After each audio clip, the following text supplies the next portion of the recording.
Capítulo 37. Jacó passou a morar na terra de Canaã, onde seu pai tinha vivido como estrangeiro. Este é o relato de Jacó e sua família. Quando José tinha 17 anos, cuidava dos rebanhos de seu pai.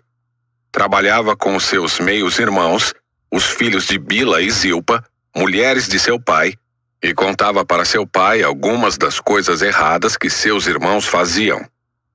Jacó amava José mais que a qualquer outro de seus filhos, pois José havia nascido quando Jacó era idoso.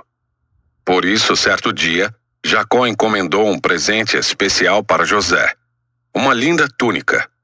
Os irmãos de José, por sua vez, o odiavam, pois o pai deles o amava mais que a todos os outros filhos.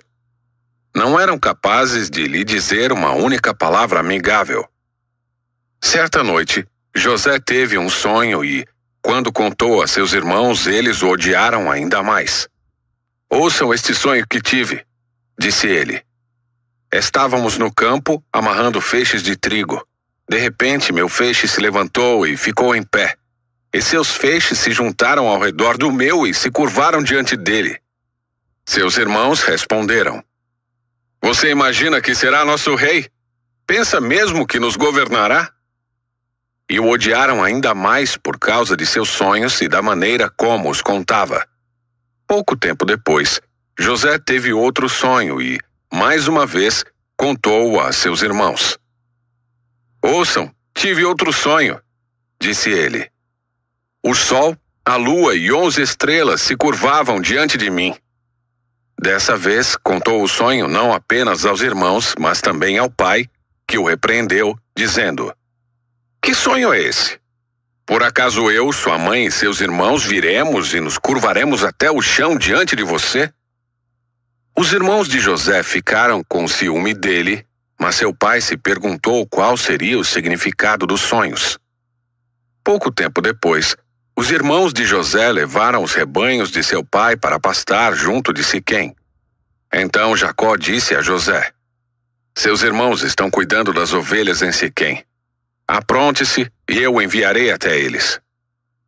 "Estou pronto para ir", respondeu José. "Vá ver como estão seus irmãos e os rebanhos", disse Jacó, "e traga-me notícias deles." Jacó o enviou, e José viajou de sua casa no vale de Hebrom até Siquém. Quando José chegou a Siquém, um homem da região notou que ele andava perdido pelos campos. "Do que você está procurando?", perguntou o homem. "Estou procurando meus irmãos", respondeu José. "O senhor sabe onde eles estão cuidando dos rebanhos?" O homem lhe disse: "Sim, eles foram embora daqui, mas eu os ouvi dizer: 'Vamos a Dotã.'" Então José foi atrás de seus irmãos e os encontrou em Dotã. Quando os irmãos de José o viram, o reconheceram de longe. Antes que ele se aproximasse, planejaram uma forma de matá-lo. "Lá vem o sonhador", disseram uns aos outros. "Vamos matá-lo e jogá-lo numa dessas cisternas. Diremos a nosso pai: 'Um animal selvagem o devorou.' Então veremos o que será dos seus sonhos." Mas quando Rúben ouviu o plano, tratou de livrar José. "Não o matemos", disse ele. "Por que derramar sangue? Joguem-no nesta cisterna vazia aqui no deserto e não toquemos nele." Rúben planejava resgatar José e levá-lo de volta ao pai.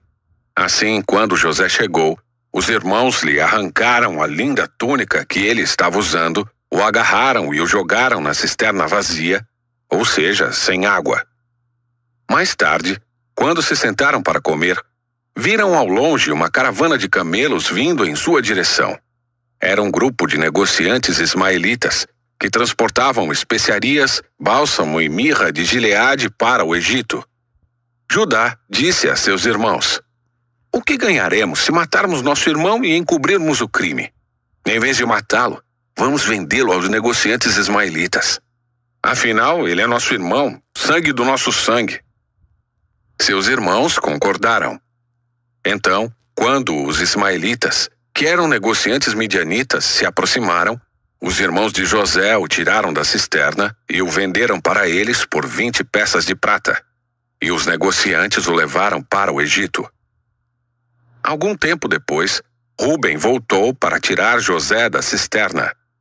Quando descobriu que seu irmão não estava lá, rasgou as roupas. Voltou a seus irmãos e lamentou-se. O menino sumiu. E agora, o que farei? Então os irmãos mataram um bode e mergulharam a túnica de José no sangue do animal.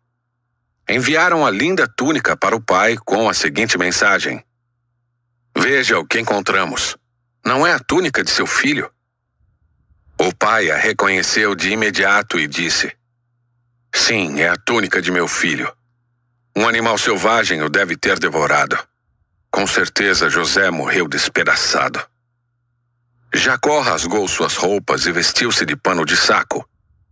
Por longo tempo, lamentou profundamente a morte do filho.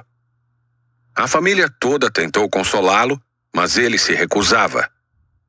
Descerei à sepultura lamentando a morte de meu filho, dizia, e continuou a lamentar-se. Enquanto isso, os negociantes midianitas chegaram ao Egito, onde venderam José a Potifar, oficial e capitão da guarda do faraó.